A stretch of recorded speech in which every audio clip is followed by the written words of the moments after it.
అమ్మాయిని తీసేసి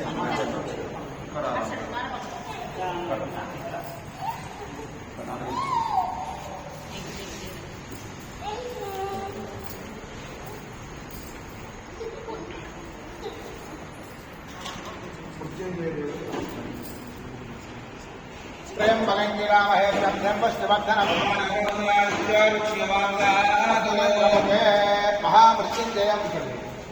महामृत्युञ्जयमावाहयामि स्थापयामि पूजयामि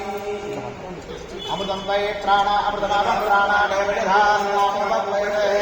स्वामिन् सर्वजगन्नाथ यावत्पूजावसानकामसन्निधिं कुरो स्थिरासनं कुर्वन्तु कैलाभाण्डं मृत्युञ्जयदेवताभ्यो नमः ध्यायामि आवाहयामि नवरत्नखण्डहेमसिंहासनं समर्पयामि मम पादारविन्दयोः